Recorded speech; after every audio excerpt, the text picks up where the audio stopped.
হংকংয়ের উত্তরাঞ্চলীয় জেলা তাইপোর ৮টি ৩২ তলা বিশিষ্ট ভবন নিয়ে গঠিত ওয়াং ফুক কোর্ট কমপ্লেক্সে বুধবার স্থানীয় সময় বিকেলে আগুন লাগে। অল্প সময়ের মধ্যেই তা পুরো কমপ্লেক্স জুড়ে ছড়িয়ে পড়ে। প্রায় ২ দিনের চেষ্টায় শুক্রবার নিয়ন্ত্রণে আসে আগুন।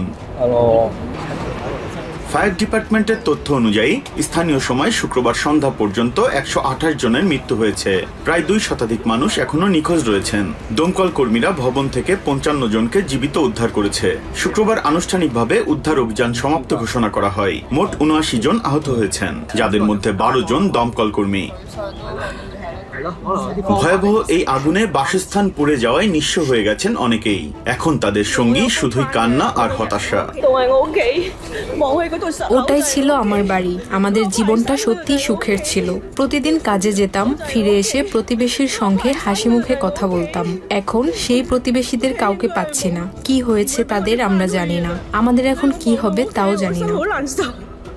শুক্রবার ঘটনাস্থলের কাছে ফুল দিয়ে শ্রদ্ধা জানান স্থানীয় বাসিন্দারা। এ সময় নিহতদের আত্মার শান্তি কামনায় অনেকে সেখানে দাঁড়িয়ে প্রার্থনা করেন এবং গভীর শোক প্রকাশ করেন।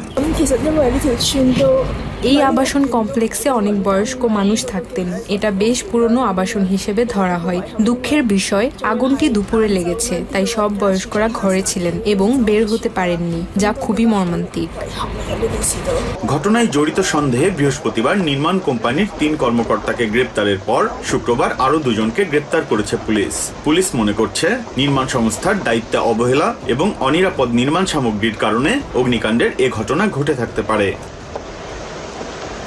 বাসিন্দারা অভিযোগ করছেন, সংস্কার কাজের শ্রমিকরা মাচার পাশে বসে ধূমপান করতেন। সংস্কার কাজের মান ও আগুনের ঝুঁকি নিয়ে একাধিকবার শ্রম বিভাগে অভিযোগ করেও কোনো কাজ হয়নি।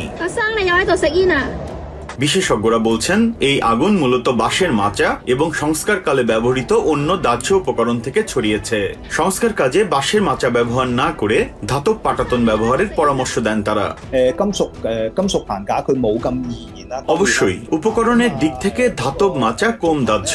বাঁশের মাচা থেকে আগুন ধরতে পারে, তবে সাধারণত তা সহজে জ্বলে না, যদি না কেউ সিগারেটের আগুন ফেলে বা ইচ্ছাকৃতভাবে আগুন দেয়। মাচায় আগুন সাধারণত তখনই লাগে যখন সেখানে নির্মাণ কাজের আবর্জনা জমে। খারাপ ব্যবস্থাপনার কারণে এই ধরনের ঘটনা ঘটে। ১৯৪৮ সালের পর অগ্নিকাণ্ডে এত প্রাণহানি আর দেখেনি হংকং। সে বছর গুদামে অগ্নিকাণ্ডে ১৭৬ জন প্রাণ হারিয়েছিলেন। Biprajit Chanda, TVN 24 news desk. New York থেকে সম্প্রচারিত টিভিএন 24 টেলিভিশন বিশ্বজুড়ে বাঙালির কণ্ঠস্বর।